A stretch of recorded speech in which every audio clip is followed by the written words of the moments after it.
And in the studio we have Audioslave. Hello. What up? And they're just waking up. They got their Starbucks and their water, and they're like, "What the fuck are we doing here?" Yeah, we never have the right. We don't have the right hours for rock guys, man. Yeah. Well, we used to do. We'll make do. We'll all make do. Well, we used to do afternoons, and we would go through at least I don't know, 2 or 3 cases of beer a day. The beers were going on. No joke. We had a frozen Jaeger machine, and it was afternoons. It's like 4 in the afternoon. Who can't start drinking at 4? You know. I like the commitment. Yeah, we really did commit right up until they. We threw had us 3 off. or 4 refrigerators filled with beer. One was supposed to be for food, but we gave up on that. And but now in the morning, it's like, yeah, you can have an egg white omelet and some coffee. And well, a morning audience has their demands, you know. Wow. Yeah. They want a sharp wit. we brought the Jägermeister machine. we brought the Jägermeister machine with us, but that turned out to be a really bad idea. Really bad idea, and as you can see, it's not in the studio anymore. When can we actually tell what happened then? Because it's been a year. Has it been a year? Look at Hawk shaking his head. No? Underage drinking what? I don't know what the hell happened. I think she showed up drunk. Girl backroom fuck what? Oh, yeah, I forgot about that one. He gets all nervous. Yeah, it was a bad day. Jimmy directly involved? What? It was a bad day. Nothing. The differences on satellite radio are immediately apparent, let me tell you. Oh, yeah. Oh, I forgot. Oh, gentlemen, welcome to the wonderful world of satellite fucking radio. This is like Wizard of Oz when it goes into color mode. We're in color mode now, man. It's a whole new world, this satellite radio. No restrictions with language or anything you could talk about. There's, none of the crap. Yeah, well, we're going to take advantage of it while we can. Before they decide, well, now, we've got to regulate this, too. Yeah, there were no restrictions on the Internet when that first started, right? And now it's, you can't... You guys obviously had your fair share of the fun of people trying to get into the shit you're trying to release back in the old days, right? Yeah, more than our fair share. Yeah, a lot of the PMRC, was it called? Yeah, and more than that, I mean, more recently, too, there's, we've been no stranger to censorship through the years. Yeah. Really? Still dealing with that? I mean, not lately, not in the last, but it depends if the terror alert goes to burnt magenta or something, then we're once again in danger. We had a subway terror alert for the last week here in New York City. Turned out to be nothing once again, so... We think it might have something to do with an election. Or I do, anyway. Or mayor's trying to get reelected. Oh, yeah. And all of a sudden he's shown he's in control, I guess. I don't know. Government wouldn't lie to us. I was going to say, a politician would never do anything. Never. That sneaky. Of course not. And then just before you guys walked in the studio, we were all laughing because Bush is, like, hammering nails on TV this morning. So yeah, he's doing some Habitat for Humanity thing. So they got 20,000 camera crews around him watching him trying to drive a nail. And it's just the saddest thing, man. Sounds special. Wow. Yeah, it's special, all right. Yeah. The hammer was wrestled to the ground when it hit the president's thumb. Well, I wonder if they'll show him on TV when he drives the nail into the 2000th coffin of the young man or woman from the service coming home. I wonder. Yeah. There you go. That'll be as well covered. Yeah. No, I don't think we'll be seeing any of those hijinks. Look at you now, being all controversial. Oh, yeah. Hey, it's satellite, baby. Let's roll. And we'll wait for the calls to come in from Alabama now. Yeah. Thanks, Tom. What the fuck Appreciate you it. talking about? Goddamn you. Get back to the Jägermeister machine, Tom. Yeah, what's wrong with you, boy? Yeah, how into the whole political end were you guys with Rage and stuff? Pretty well into it. Was it like, well, a lot of people assume... As into it as you can get, I think. But no, I'm just saying because, like, Zach was the one that always came off as the one that was, like, really, as us white people call, the problem. You know what I mean? No, he came across as the guy that was really at the forefront of it and just very into it. I was just wondering how the rest of the guys were. Yeah. I mean, I couldn't be more into it. Really? Couldn't even tell you. Yeah. Did things change though when you got successful and really? It almost seemed like the more success you got, the kind of more people could kind of look and go, it's a little hypocritical now. No, I know they did that in the beginning too. Yeah? Really? Yeah. No, but I mean, definitely. I think the more successful a band became, definitely the much more radical the band became. I think. It was, really? Conversely, absolutely. Because as I was looking, because I mean I watched you guys from right when you guys hit, and it kind of looked like, wow, they're bashing the system, but they are certainly capitalizing on it. earning the U.S. dollars and everything. Well, I mean, the way that we looked at it, and Rage Against the Machine was a band. I mean, yes, we did. There's no doubt that we did earn money, but we gave away millions of dollars, to various activists and charitable organizations. That really wasn't the point. The point of being on a label like Epic Records, which bands like The Clash were on, and major labels also had Public Enemy, Bob Marley, artists like Bob Dylan as well, was to get that message to as many people as possible. And you and I probably wouldn't be talking about it today had we not been on that label to begin with to discuss the opinions of that band. So I think that was. But it must be tough to balance it out like that, there was never any conflict within the band. I mean, there may have been conflict within some people's minds, but we did our best to to use the platform that we had to stir up as much shit as possible. XM radio people. That's right. Was that your first? Feels free. Feels free. Yeah. Was that your first curse right there? It might have been on. It's fun, right? No. Every once in a while it happens. No, I mean, it happens, and there's someone's on the button. Have you ever rolled down Rodeo with the shotgun? Before this tour is done, maybe. Hey, before we move on, what is Zach doing these days? You know We've as well. heard you know as well all as sorts I do. of rumors that he's in the woods somewhere and just fighting all sorts of. I don't think things. that's the case. No? He's been working on a record for some time, but that's as much as I got to be honest. When Rage kind of broke up, and I was like, oh man, and then you got Chris Cornell, and then did the Audioslave thing. I couldn't be happier. You guys, you pulled it off. I couldn't figure out how you were going to pull it off because you guys had such a unique sound and a unique lead singer, but. Props to you guys. We were lucky. Yeah, the Audioslave thing is really, really working for you guys. And you went to Cuba. Yes, we did. Which brings us here this morning. Yeah, but how do you get into Cuba? Can anyone go to Cuba? Canada. No. There's only one way. Yeah. Cheney, you have to sign a piece of paper. Seriously, there's only one way you can do it, and you have to put a lot of time into it. And really? But I want to go to Cuba, let's say. Seaworthy raft that actually can float for 100 miles. And hold a PA. Seriously. Did you guys go? I actually just got an offer to go for Thursday and Friday, but I couldn't because I was here to Guantanamo. Is that where you guys went, or did you guys? No, we went to Cuba. We went to Havana, Cuba. Yeah. But how do you? I could go tomorrow. No, you absolutely not. How do you guys get to not. It took a great deal of wrangling, bureaucratic. Because I didn't think anyone could go to Cuba that's American, whatever. And then Did you go under the guise of like a humanitarian thing or something? No, there was no guise. It was like the U.S. Treasury Department and Fidel Castro had to sign the piece of paper that said Audioslave can come there as part of like a cultural exchange. Something tells me they don't sign a lot of things together. Yeah, you don't see them agreeing on too much, but they did on Audioslave. Wow, they agreed on Audioslave. Yeah. So and Fidel's got to be a big fan. Yeah, well, it's hard to say. He didn't come down to the show, so but it was unbelievable. 65,000 other people. Yeah, 65. Wow. You think he said yes because you guys are anti-establishment in general? I don't think that had anything to do with it. No? I think that, go ahead, Brian. No, you go ahead. I was just going to say, we were just very persistent. We really wanted to do it. No American rock band had ever played there, and we were determined to be the first one. How are they getting music down in Cuba? Where does their music come from? Well, there's Miami radio stations, for one, that they get, but there's not that much internet access, so it's through like bootleg CDs and stuff. So but they don't get like a they get like Lloyd Banks and they get Venom, so it's not like, the Billboard Top 200 that they get. But it was really unbelievable. We went down there and the show was announced about 2 days before the actual show happened, so we had no idea how many people were going to show up, and it ended up being about 70,000 that showed up. Did they know your stuff, or they were just They knew some of the songs. They knew some of the songs, and they were appreciative of all the songs. And we played the longest concert we played over 2.5 hours. We played every song we could imagine. We jammed with like local Cuban musicians. Did you run out of songs?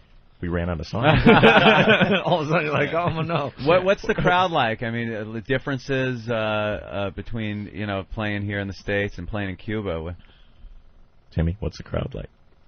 The crowd was different. It was like most crowds work as one, kind of like an ocean, and it was more like a river with rapids. Really? There was people salsa dancing. There were people pitting. There were some people standing still. There were others with their hands in the air. And it was clear that they had never rocked out like that before. Yeah. And that was the cool thing about it. Wow. To see that many people salsa dancing to Killing in the Name. Yeah, that's just got to a be unique a experience. little odd, but very cool, man. Yeah.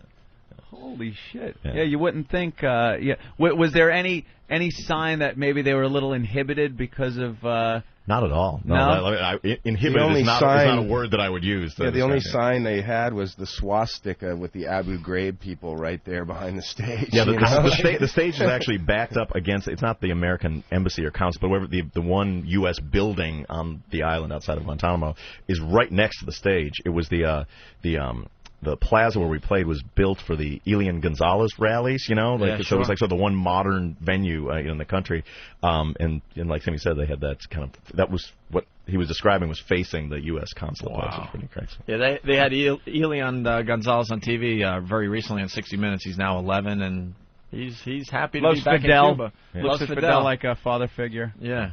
Stuff. Do you do some sightseeing? They open the place up for you and really got a good look around? It was amazing. I mean, that's the part that was probably the most surprising, is we thought we were just going down there to give the people of Cuba a great treat. You know, here's some rock, enjoy yourselves. And we got so much more out of it probably than we could have ever given back. It was the experience. We were there for like 3 or 4 days, and the experience we had meeting people and the emphasis on like culture and the arts and the amazing musicians we met and the kind of the warmth and pride of the people there it really blew us away. And we had the cameras rolling for all of it, which we got not only the concert part but also our amazing journey to Havana there on the DVD as well. Yeah, Audioslave live in Cuba. When this comes out today? Yeah, that's correct. Mountain biking in Cuba, huh? Yeah, it's kind of sweet. There's no like guards to prevent you from riding on any of the ruins. The ancient ruins that they have. You can just ride your bike right up on it.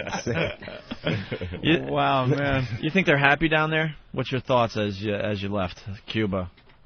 I'd say that. Do they want a different way of life? I would say that there's not only is there an economic embargo by the U.S. against Cuba, there's very much an information embargo. And as American citizens, we have no idea what really goes on down there. I think there's a lot of propaganda on both sides that just completely keeps us from really understanding each other's culture. And you guys going down there and filming stuff and bringing it back is pretty cool. Yeah, and hopefully that will open some doors between. I think they're fine though. The people are there. They got Coke, they got Pepsi, they got Budweiser. They're totally content. I would There's an love embargo. if they opened up Cuba to the state. I mean, I think it would be. Yeah. I mean, there's one thing about it that was very refreshing was, because it's not one thing that everywhere in the world you tour is, you tour in capitalist country, so there's like billboards and there's Paris Hilton and there's Britney News everywhere and there's KFC everywhere, and there's none of that there. I mean, there's absolutely none, which was very, very refreshing. You get the occasional Che Guevara billboard, and beyond that you get none of that jammed down your throat. Pictures of Fidel around, or a few. Yeah. You get Coke and Pepsi, though. Yeah. A lot of that.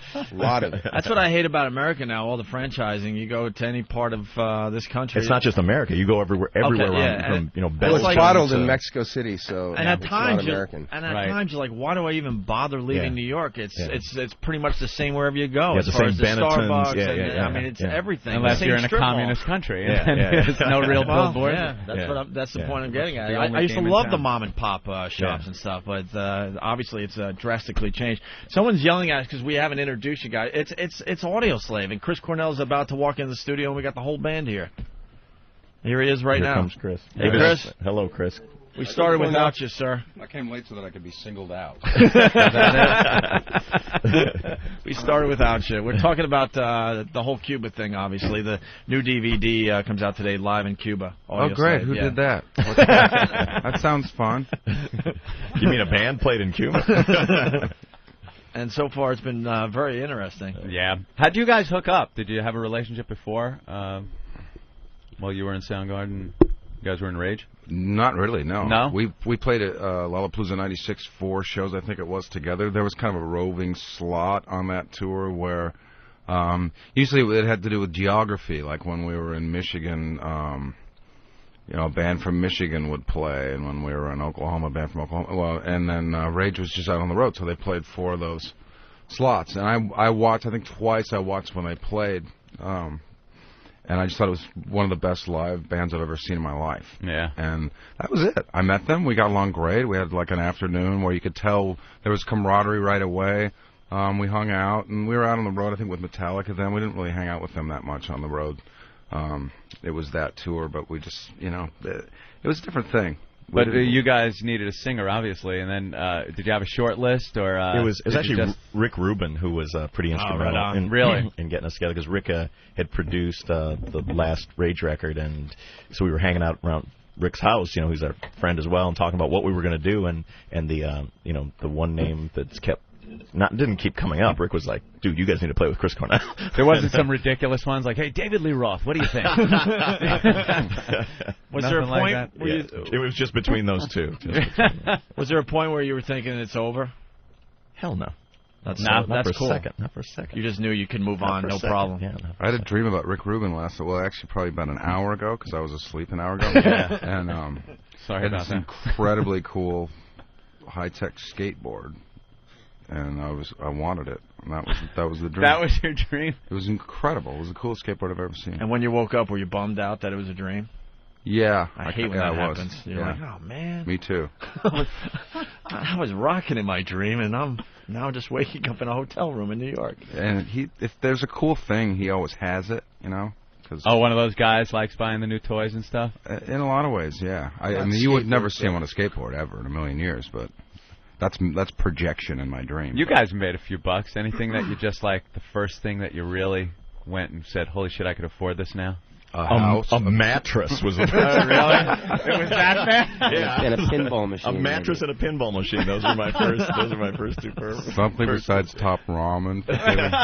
Yeah. I ate top ramen like 3 times a day for a long time. Dinner for 2 at Red Lobster. That was really that top ramen shit's great, though, man. It is. I still like it, and I don't have to eat it now. Yeah, it sustains your life for so long during those lean years, and it's damn tasty. Well, it embalms you because there's so much salt in it. Yeah, the salt preservative. Like a mummy. Now, obviously, you've been singing forever. Your voice, man, probably one of the best in rock. Your range has always been amazing. If I may use the word, Jimmy, phenomenal. Did you always? Now you have to know when you're seeing other people sing. You're in bands and stuff, and you had to know. Wow, I really got something here. When did you realize you could really? When did you realize you were phenomenal? Yeah, you were. When did you realize you were amazing? I have moments where I feel that, and moments where I don't feel that, and that's like right now. No. Yeah.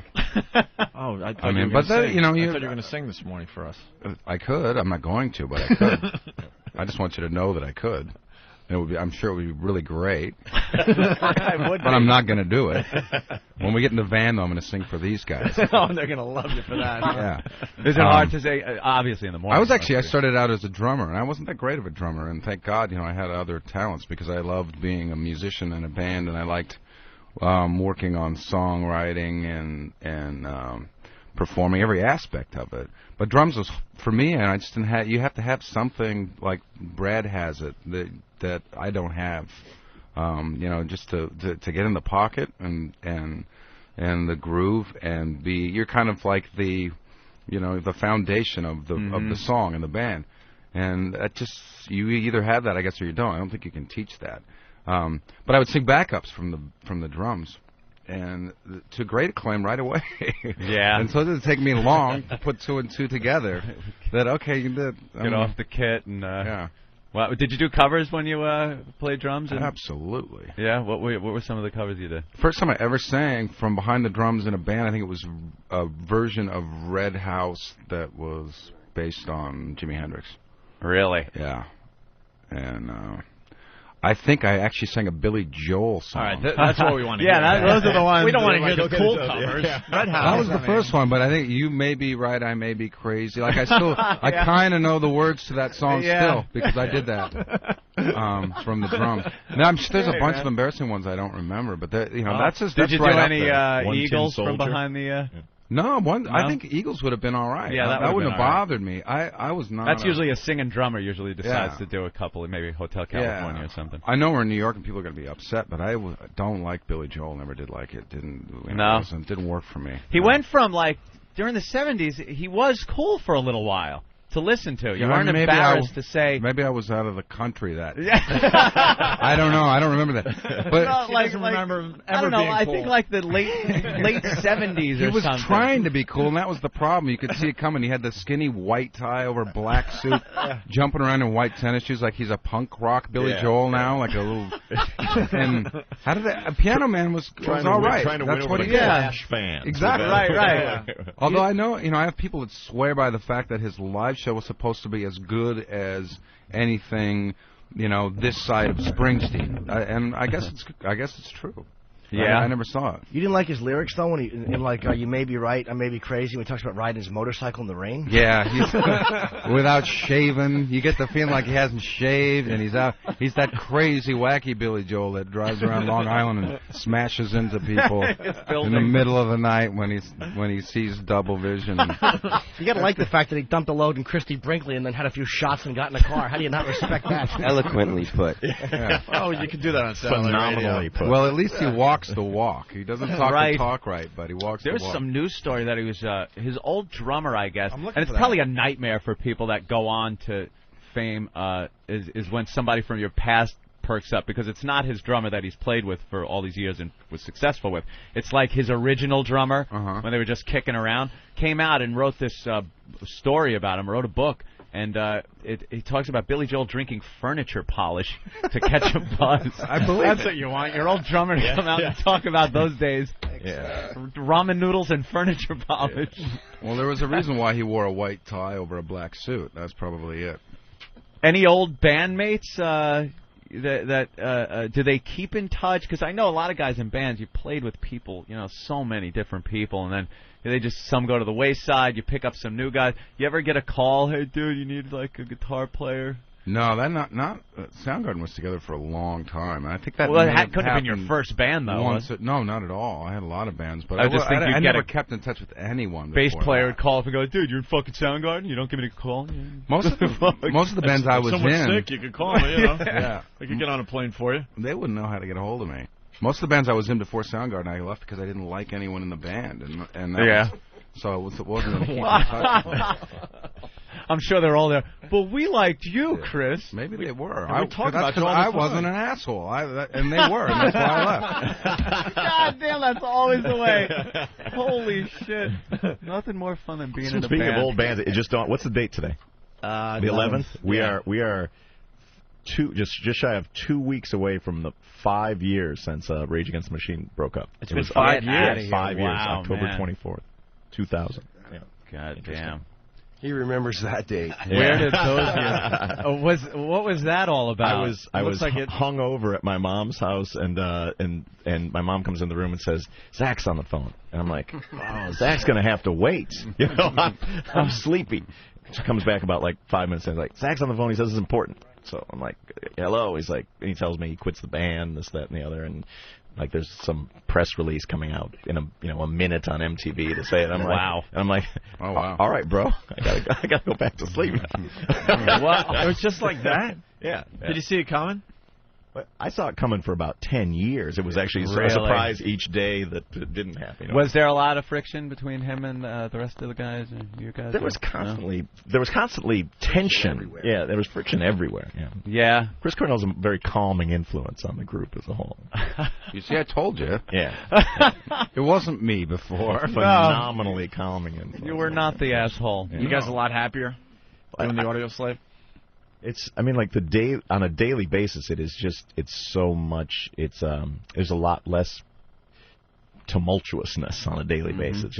It's awesome. And we're so lucky too, like here it is 5 years after, it's like a phoenix from the ash. 5 years after Rage Against the Machine breaks up, we're here talking about playing in front of 70,000 people in Cuba. It's pretty awesome. So, we're lucky. That's amazing. Chris, what do you think of Cuba? We talked to these guys about it a little bit. I want to go back. I mean, it was phenomenal. And I've talked to people since we did it, and of course, the experience for us was being an American band going there to perform in front of a lot of people. And I know a lot of people that aren't Americans that will talk about, oh, you can just go right into Cuba if you're not American and on a vacation. And it's like, yeah, we didn't do that. It wasn't a vacation. It was an amazing cultural experience, and it truly was a cultural exchange.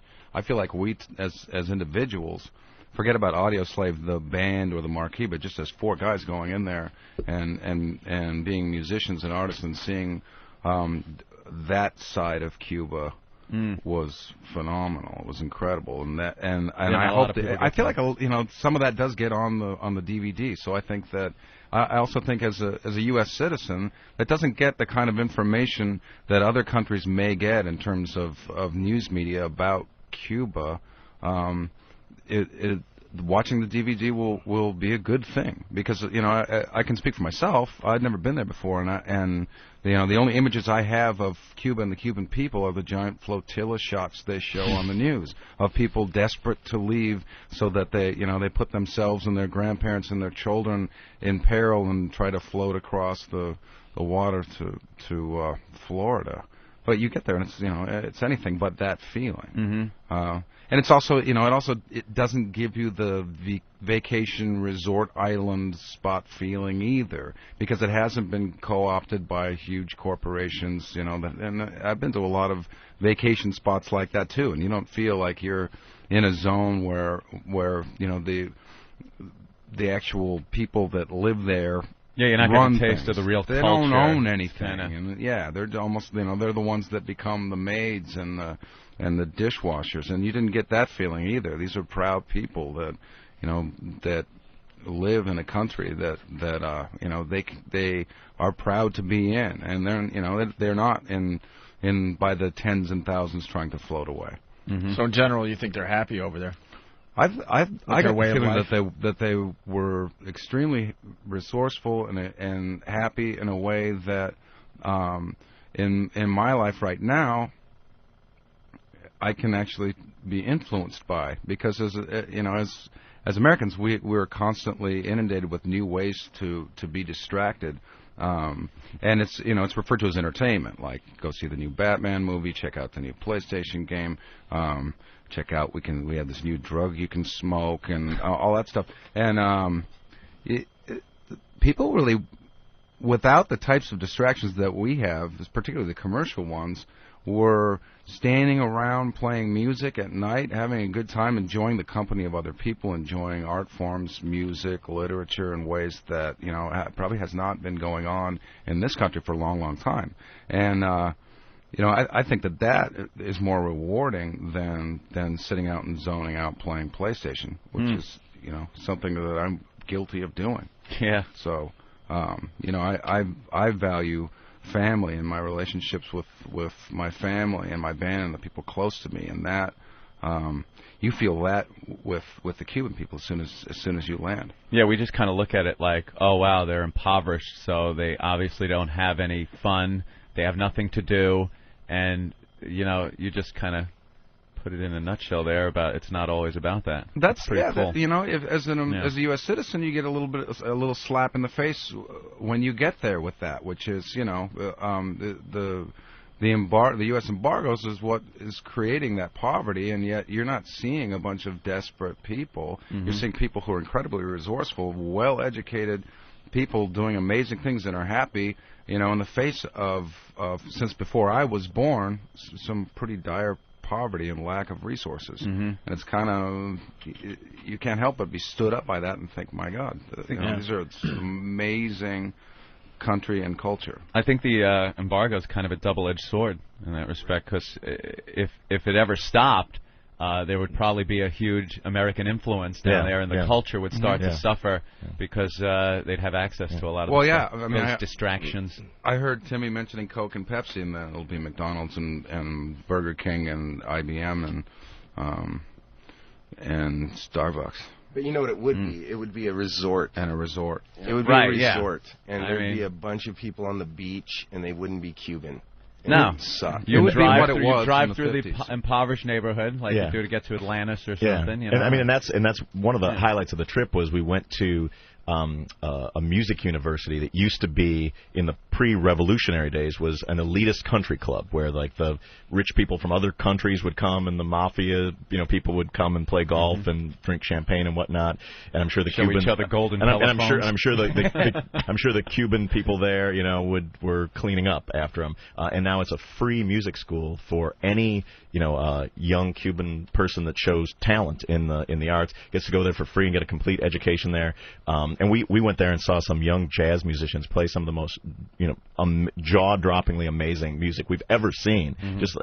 But they may not ever be heard. But it was really incredible. But due to the embargo, they don't have enough guitar strings and bass strings and drumsticks and things like that. So that was one of the sort of the ironies. Can't they get it from other places though, like Europe or? No. It's because it's not an embargo. It's basically a blockade. Like the United States just says you may not do business with Cuba. Like if you're France and want to send over a boatload of guitar strings, we will sink your ship. And or if you want to send over cancer medicine for children with cancer there, we will sink your ship. That may not come in either. So those are some of the things. Has the U.S. ever sunk a ship?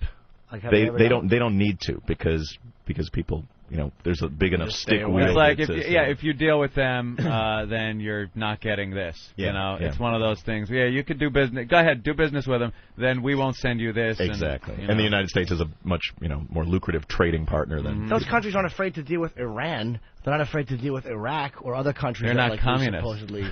But you know what I'm saying though. Other countries that we have more. And Cuba doesn't have oil either. Which is one of the reasons which Iran and Iraq do. They have sugar cane. And there have been actual physical blockade standoffs, ship to ship standoffs, where no one was sunk, but it's happened. Yeah. They came after us. When we were floating across, there was definitely an incident. We brought mirrors though, and we were able to reflect the ocean, and so it was like ocean camo.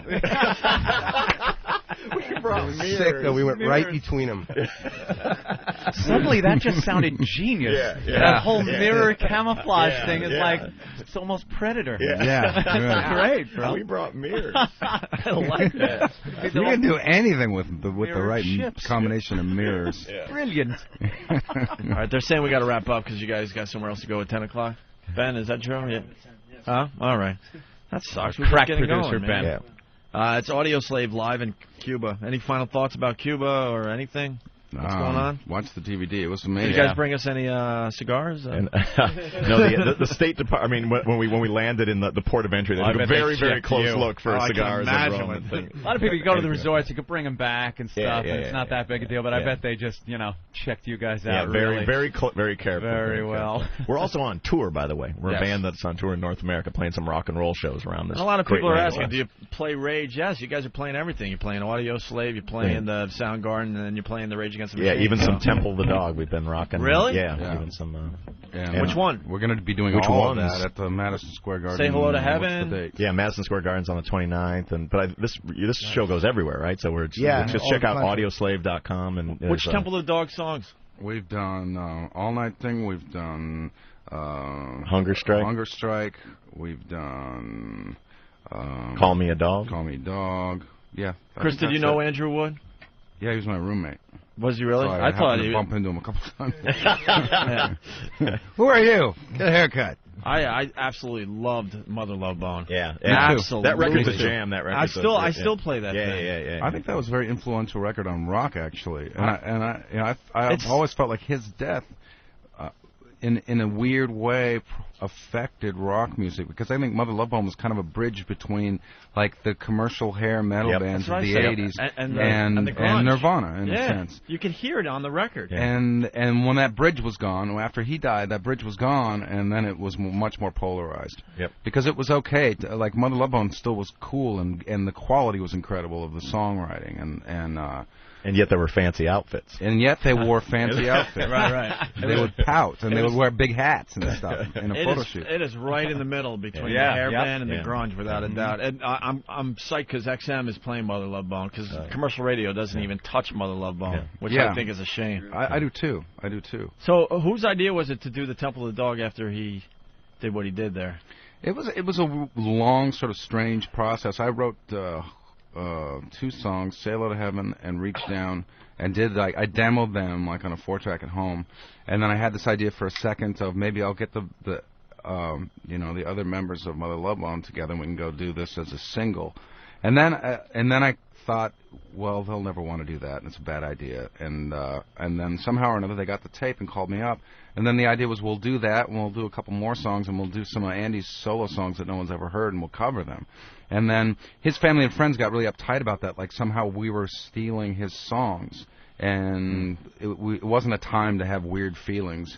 And at the time I wrote a bunch more songs for it. And Stone Gossard, now the guitar player of Pearl Jam, had a few things that he was working on. I wrote lyrics to that, and we just made our own record, and all original material, and put it out. Man, it's love Temple of the Dog. Oh, yeah. Sorry to go off on that tangent. It's all right. we love it, too, and it's awesome to be rocking those jams. Yeah, right on.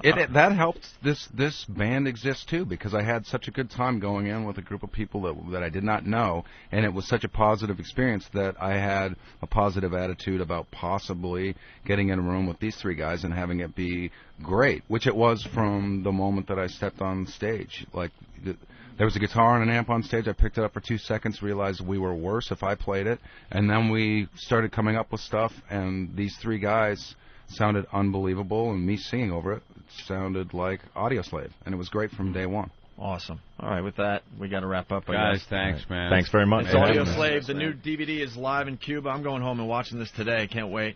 And you guys are touring all over the place. That's website right. for the tour dates? Because we're heard all over America. Right? Yeah, Audioslave.com. Audioslave.com for tour dates. And they're playing everything from Audioslave to Soundgarden to Rage Against the Machine. So, thanks, cool. guys. Thanks for having us. Thanks a lot, man. Thank you.